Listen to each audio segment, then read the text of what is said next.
Well, I'm here with Dr. Dennis Drotar, professor and director of the Center for Adherence and Self-Management, did I get that right, at Cincinnati Children's Hospital Medical Center. Dr. Drotar is one of the foremost leaders in the field of pediatric psychology. He's been integral to the Society of Pediatric Psychology, including serving as president and editor of the Journal of Pediatric Psychology, and has published extensively on a host of topics, including adherence and psychological outcomes of children with chronic illness. And he's here today as a part of a series of interviews being conducted for the Society of Pediatric Psychology History Project to talk to us a little bit about his career, as well as the history and future of the field of psychology, or pediatric psychology in general. So thank you for being here today. Happy to be here. Why don't you start with just telling us a little bit about kind of where you are now and how you ended up there kind of career-wise? Well, I've got a new job in the last 5 years. I was recruited to, which was quite a departure from what I was doing. So I was recruited to develop a new center for treatment adherence, which meant right from the ground up, recruiting faculty, developing training programs and clinical service in a new setting and with resources to do that. And so that followed on the heels, though, of my role at Rainbow for many years. So this was at Cincinnati. So I came from Rainbow, where I was at that time director of a division of behavioral pediatrics and psychology, and had a large training program in pediatric psychology. So it was a difficult transition, but followed on the heels of some important work in the Cleveland area for many years. Now, pediatric psychologists obviously do a host of different things. Right. How would you define yourself kind of professionally? Do you think of yourself mostly as a professor or mostly as a clinician? Well, I started out, it may help, since it's a little bit of a history talk and evolution, I started out as a full-time practitioner.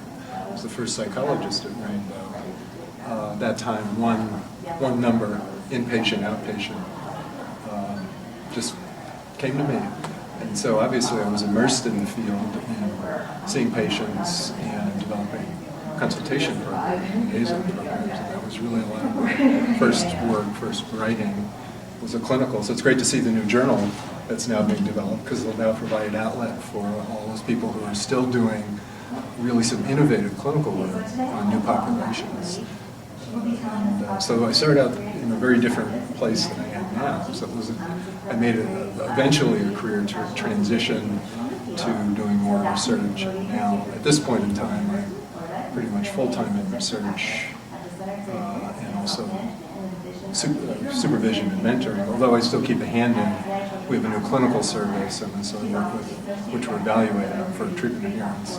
And then there's work in quality improvement that I'm working on with people in the hospital.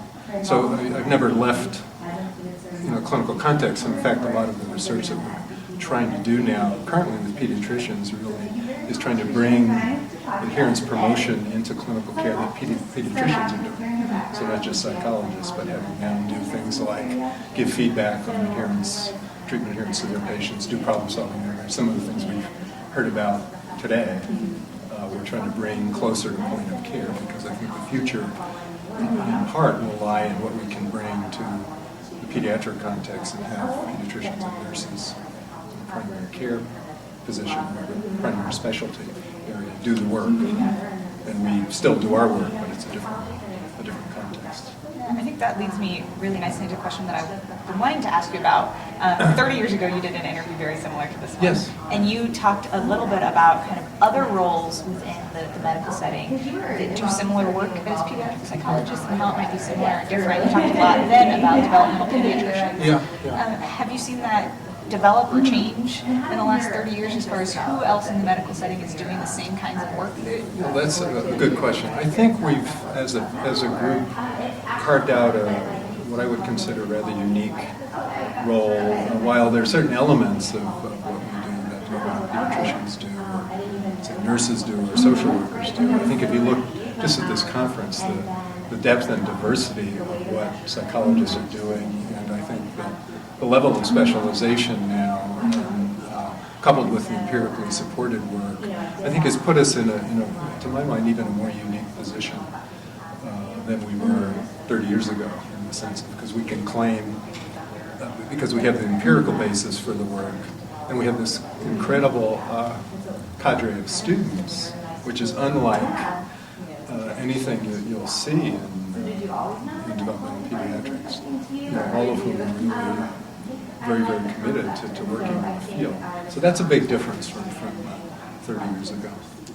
What other ways have you seen the kind of biggest changes in the field in the last 30 years or so? Well, I think the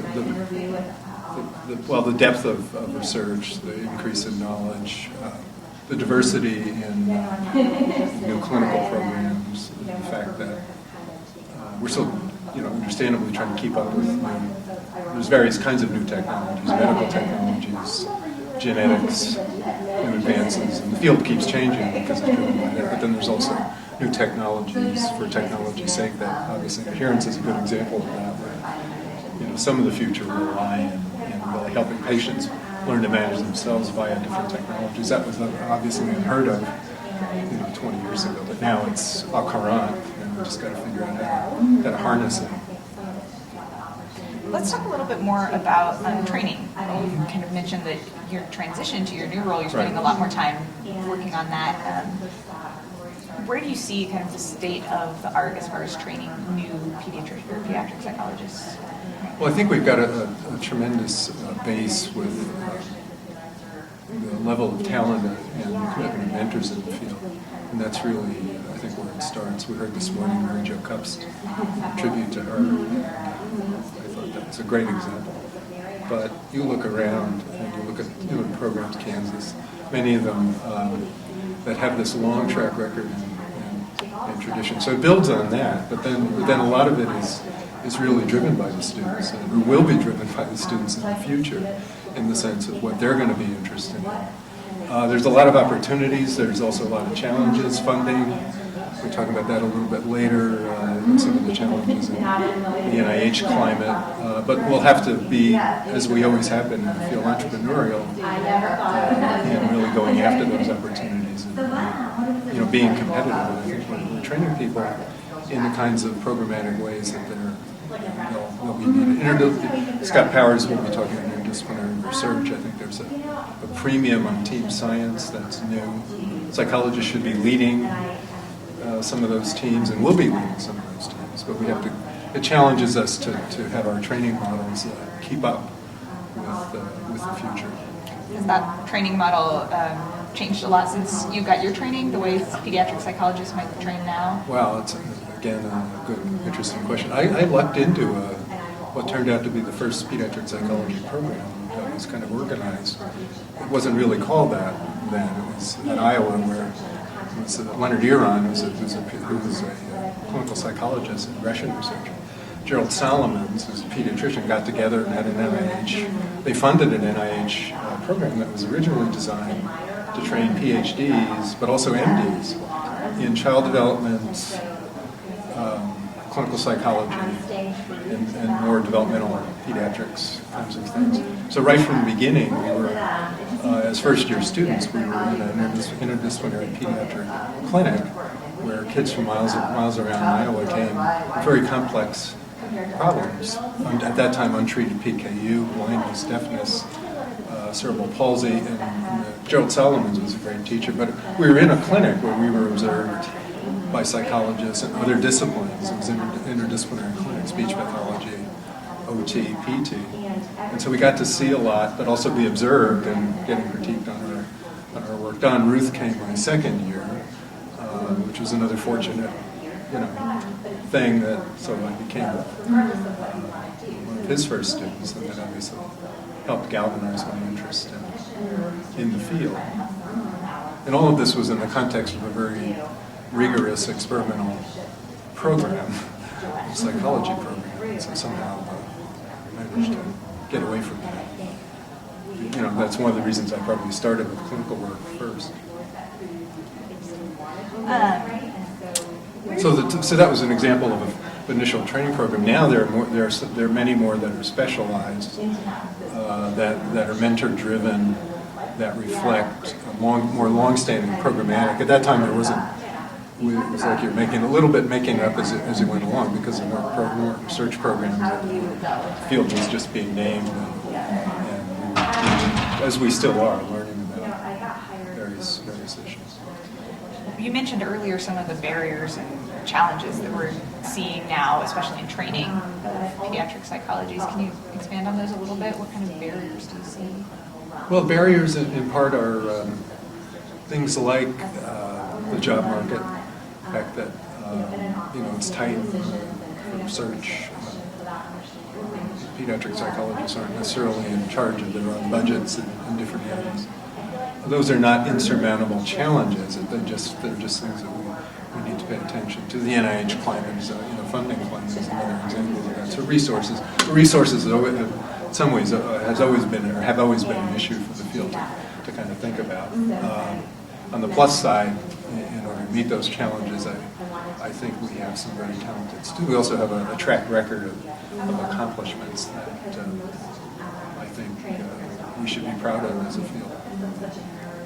As far as your own personal kind of continued training, have you found ways, or how have you found ways to continue your own training as you develop as a psychologist? Yeah, well, I think learning from one's students, learning from one's colleagues, so my physician colleagues and the struggles that they have in working with their patients, or paying close attention to what students and fellows are learning or struggling with,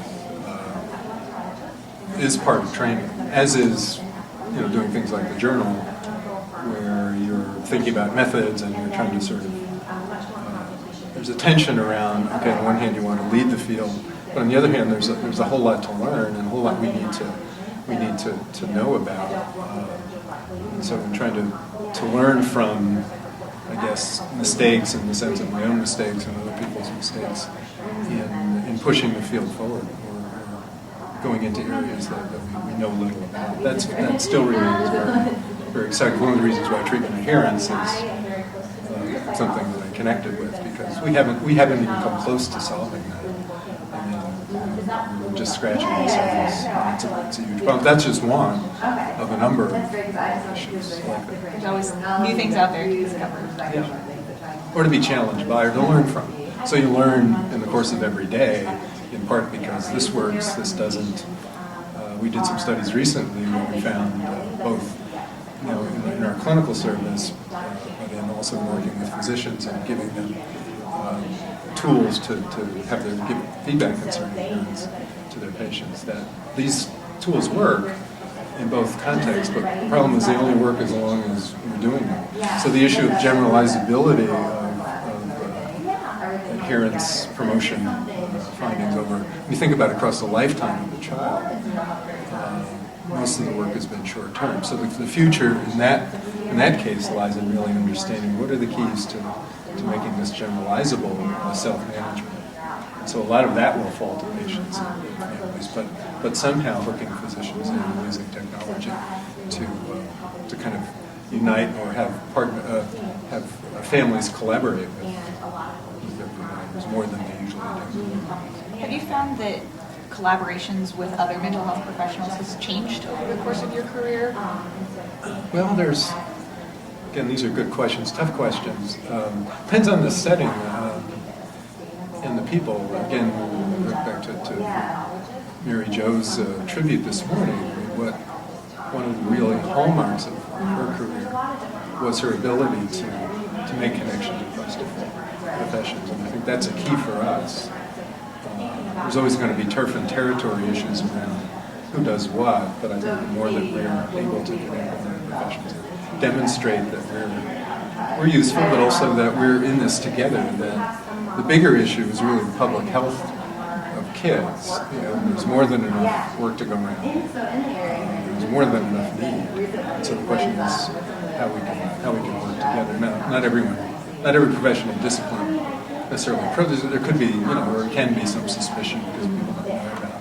Like pediatricians, for example, even in a setting like Cincinnati Children's, where we have lots of psychologists and they're well ensconced, people still don't know necessarily what we do, because they wouldn't have any way of knowing that. So there's always an educational process around, okay, what do you do? Can you be helpful to my patients? And a lot of that's visibility and making the connections, being visible, the old-fashioned being visible in clinics, and showing an interest. That's something that, again, 30 years ago when you had this kind of interview, Right. you talked a lot about that and some of the misconceptions that had come up about what it is that you do as a psychologist in a pediatric setting. It sounds like some of those issues are certainly still there. Yeah, no, I think because when you think about it in the context of medical training, it's possible for people, for doctors to go through their entire medical school training without seeing a psychologist. That's still possible. And there's some innovative curriculums where there's more in this, but by and large, not. And then what do they see? It depends on, where they're an intern, then a resident. But again, that's very local, it's very specific. So there wouldn't be a context or an opportunity for them to necessarily learn from or learn about psychologists unless they've been exposed. And in some ways, that's a big issue. We're still not as thinking about it as psychologists. We're not penetrating medical training as much as, by and large, as much as we perhaps should be. What are some of those kind of major misconceptions that you've run across as far as what people think, perhaps incorrectly, that psychologists do or don't understand? Well, for example, the old thing was, well, you just do. If they've seen like somebody do testing, misconception as well. You do testing, don't you? Or that's like one. So it's more in thinking that our role is very narrow, or that you can't lead this team, or you can't. Or you shouldn't be leading this team because, you're a PhD. In other words, some of that has to do with power and control and misconceptions about, or leading a research team. In some old models, people want a psychologist to in quotes, work for them in doing, their work. But that, that it depends on sort of, again, the history of what people know and who they've had contact with. Their individual history. Right, yes. Talking big picture, kind of history of the whole field, in your career, what have you seen as the biggest changes in the field overall? Well, the growth at so many different levels. I mean, that it really, if you could capture the growth in research in these conferences. A good example, the growth in society of pediatric psychology, the diversity of activities, and diversity of roles that people are now engaged in, the leadership that psychologists, pediatric psychologists have done. Take a number of people who are deans and they're doing things that, again, just starting out, it's hard to visualize that would take place. And then the growth in the continued growth, which is probably the biggest thing in young talent entering the field and wanting to pursue careers. Of course, then since the field was not well defined, there wouldn't be any reason. What is this? But now there's there's structures and roles, and there's people out there you can point to and say, okay, well, that's maybe something I want to do.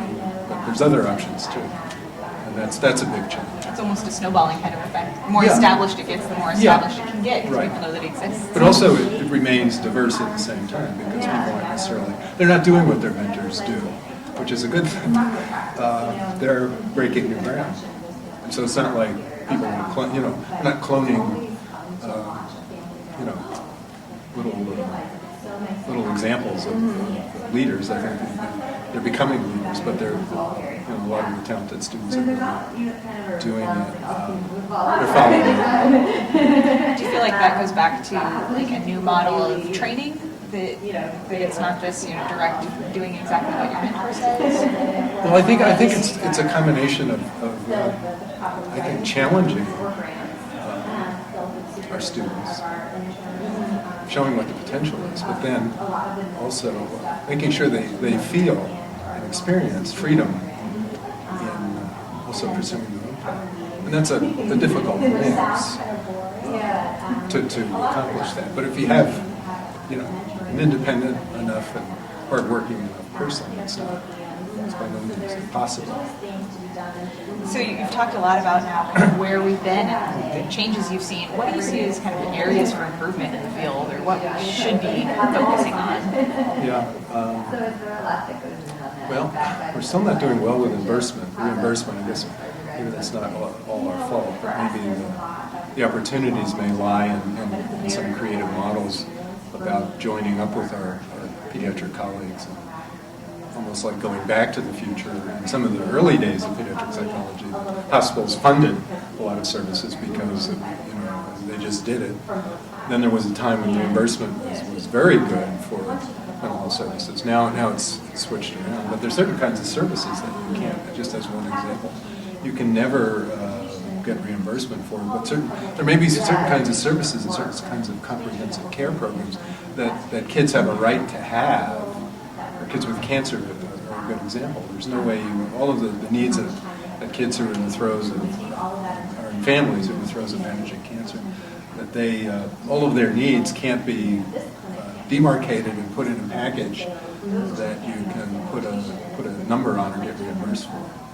And what do? I mean, do you just provide only those small things? Well, no. If the kids need more, then the question is, okay, how can we partner with whomever, whether it's hospitals or surgeons or whoever has the money to really provide those services. So creative models of thinking about financing, because we can't do it ourselves. We're not in that kind of position, nor should we, because we're part of a broader system. Are you seeing kind of things going in that direction right now? Some places they are. Some places they are. Yeah, it's hard to know what solving that is. I think it's solved in certain situations, and as programs develop, and it's solved in different ways. Even in the same institution, you have different models of how people are financing. Some pediatricians in our place are actually funding certain services because they believe the kid should have it. Others aren't. There's just differences in those kinds of patterns. What kind of advice do you have for the next generation of pediatric psychologists coming up through the ranks? Well, I think things like try to identify what your true heart in terms of what really excites you, where that is and where that lies. Obviously, there's the old hard work. And that's usually not a problem for many students. I think being flexible about and not closing down areas too soon, because it's hard when the field is so broad now. There's so many things you're encouraged to specialize, which is a good thing. But there's a tension around, I suppose, you get too much specialization and early closure and keeping yourselves open because you don't always know where the job market or other things will be. And I think being creative and entrepreneurial and having confidence in your training and in yourself to really, I think people will make a difference, especially people who are being as well-trained as they are in some programs and who are as smart as they are. There's been a lot of talk lately about this internship crisis. Do you see that playing out much in pediatric psychology? I don't have a good handle on it because I'm not running I haven't seen it from both ends because I'm not sure if we must have some kind of crisis in our field if everyone else does, but I just don't have any data in front of me to know, well, are we worse off or better off in matching pediatrics or having unmatched, I guess, or having the problem of unmatched students. I think the financial crisis about just not having enough slots is just affecting probably everyone. I'm just not sure whether we are as affected as a field, but it's something we probably should pay attention to. I think the key is developing more slots and developing more programs and really pushing our hospitals and pushing because we have the students. It's not like we don't have the talent. So it's more the resources around the programs, around the internship programs. That's what has, at least in some areas, shrunk. But in some areas, it's expanding. Some programs are still expanding because people see the need, or people have grants, or they're developing new programs. Any other thoughts for us on the future of pediatric psychology, where we might be heading? I guess I have confidence that even though it's a little hard to know exactly where we're headed, I think the level of talent and commitment in the field is such that as long as we keep working at it, I think the future's going to be bright. Well, thank you very much for talking to us today. Thank you. It's fantastic.